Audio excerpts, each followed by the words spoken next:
Facebook or some other social media place. This morning, if you look behind me, you'll see that it's pretty dark.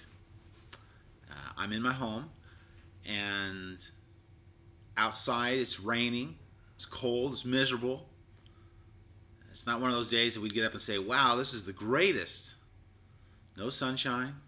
I guess I can see a little clearing out there, but mostly clouds and rain.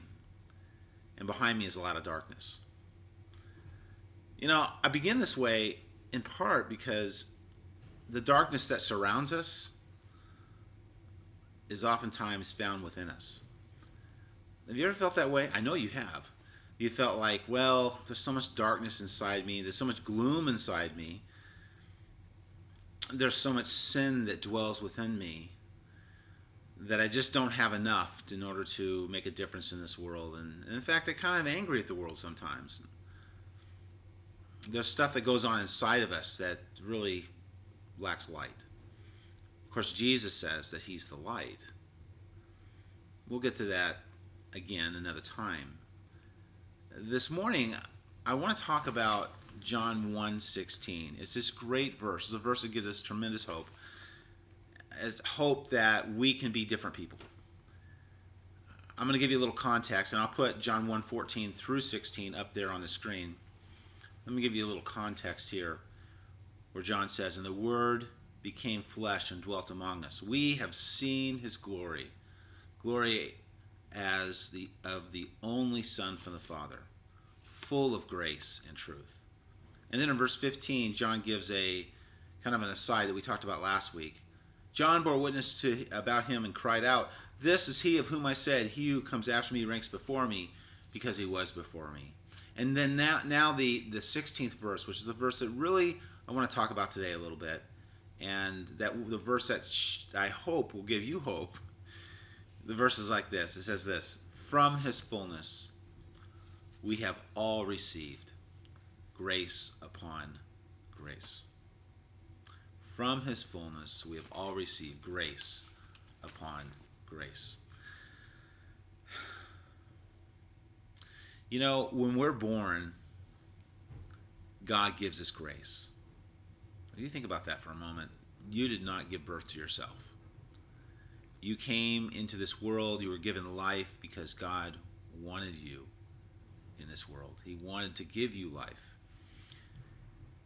And of course, when we're born again, as we've talked about a little bit before, when we're born again, God gives us a spiritual life, gives us a new creation. This is even a greater measure of grace. Just being born and living in this world is grace, but to be born again in Jesus Christ is the greatest grace that one can receive. And of course, that grace keeps going. And this is what John's saying, is that from his fullness, from the fullness of Jesus Christ, we have all received grace upon grace. We have received inexhaustible grace, grace that never ends. That's good for us because within ourselves, we see that darkness back there? We find a way for it to come right in back inside of us.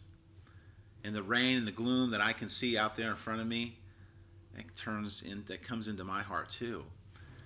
But Jesus keeps giving grace. He keeps giving us hope and light, and he keeps filling us and helping us. Grace upon grace, inexhaustible grace. I have talked about Thomas à Kempis before, and Thomas à Kempis gives us some pretty good words here about our own lives and the way we are to live our lives. And it talks about here in the Imitation of Christ, in this one place, really our need, touches upon our need for grace and for understanding on a daily basis, on a moment-by-moment basis. Kempis says this. He says, we must not rely too much upon ourselves. And that's what we do sometimes, isn't it? We rely upon ourselves. We must not rely too much upon ourselves, for grace and understanding are often lacking in us. How true is that? It's very true. We have but little inborn light. This is what I'm talking about, the life inside of us. Little inborn light. And this we quickly lose through negligence. In other words, we don't focus upon keeping the light burning. We don't focus upon Jesus. and ask him daily and moment by moment to just come and fill us and give us his light. We are negligent in that oftentimes. Often we are not aware that we are so blind in heart. Meanwhile, we do wrong and then do worse in excusing it. We don't let our sin be known even to ourselves. We deceive ourselves, is what he's saying. At times we are moved by passion, and we think it's zeal.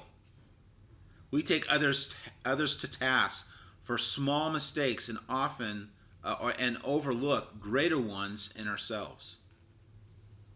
Can you relate to that? You think someone else has got the problem, and you have the bigger problem? We are quick enough to feel and brood over the things we suffer from others, but we think nothing of how much others suffer from us. In other words, we do hurt people, and we really think about us first. If a man would weigh his own deeds fully and rightly, he would find little cause to pass severe judgment on others. So what Akempis is saying is that because we lack grace, because we lack understanding, because we're just kind of going on in this life without really any focus upon God's help and asking God to help us, without receiving this grace upon grace, without receiving inexhaustible grace to help us live a full life in this world, because we don't do that, we hurt others and we hurt ourselves. But the good news this morning is that Jesus offers grace upon grace, inexhaustible grace for you and for me, so that we can live a full life. And my hope is that you would have that life. That life would never end in you. Jesus offers it. All you have to do is ask. All you have to do is seek him today, because he is here for you as he's here for you every day. Forget about the darkness. Forget about the rain. Let's focus on Jesus within us. He's got a lot of good work for us to do for his sake. Have a great day.